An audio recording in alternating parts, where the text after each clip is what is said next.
Hey guys, welcome back. I hope you guys had a great Labor Day weekend. I found some time this Sunday afternoon to come out to the range and kind of brave the heat and try out a new piece of equipment that I bought for the 6.8 Western, and that is a new scope. Picked up a Mark 4 HD 4.5 by 18 by 52 millimeter first focal plane scope. Okay, so this is replacing my Zeiss Conquest V4.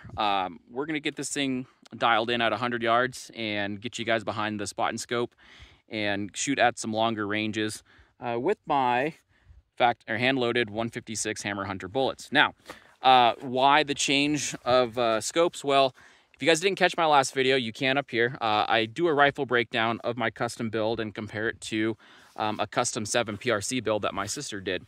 And one of the gripes that I had about, I wouldn't say a gripe, but one thing I would change about my rifle as my shooting style has progressed is transitioning from a second focal plane to a first focal plane. And it just so happened that I found this scope on a Labor Day sale at one of my local sporting goods stores and got a pretty good deal on it with a set of Vortex precision rings. So I picked it up, mounted it on the rifle, and we're gonna see how this thing compares to my Zeiss Conquest V4.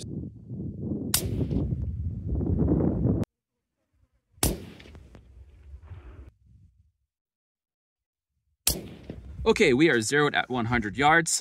Initial impressions of the scope are positive. The glass is very nice. The reticle is very usable and it's very nice.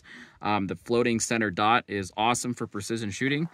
And the zero stop to set it is so much easier than the Zeiss. So far, very nice. I've got my gong set out at 578-ish yards. I've got about a 5-mile-an-hour wind coming from the 3 o'clock position. So the Revic BR4 calls 10.8 minutes of elevation, and I'll be holding about 1.4, 1.5 minutes of windage.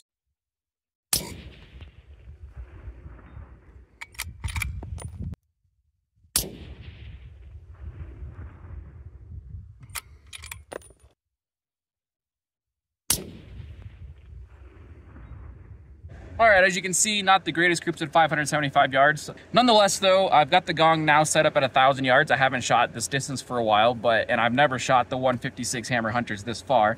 But the wind's good, so we're just gonna give it a go and see what the accuracy is like out there.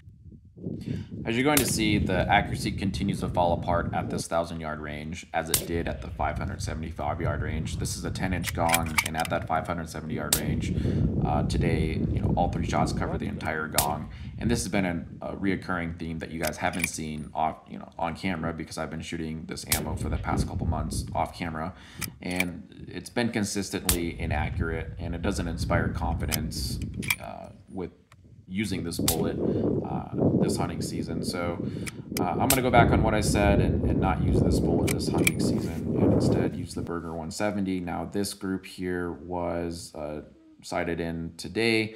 I went back to the house, grabbed the ammo, went back to the range, sighted in my rifle, and this is the group that I got from that. From there, I went straight to 600 yards and just stacked 2 shots right on top of each other. I was aiming for the headshot on this full-size IPSC. So as far as repeatability and accuracy on the Berger 170s, it's night and day difference over the 156 Hammer Hunters.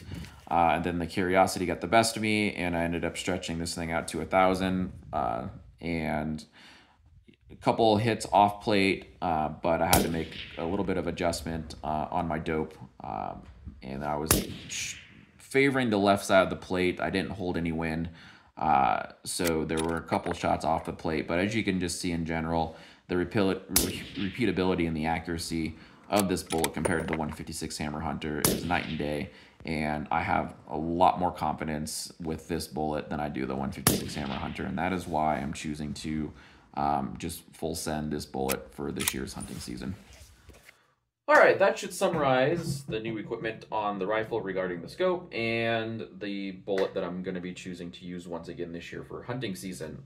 In other news, I've been asked several times to participate in Texas Plinking's 1,000-yard challenge, and I'm going to do it. I know what you guys are talking about. I've watched his videos on a couple other challenges, so I'll have to go back and figure out what the rules are, but I will make sure I get that video out to you guys either before sheep season or between sheep season and antelope season.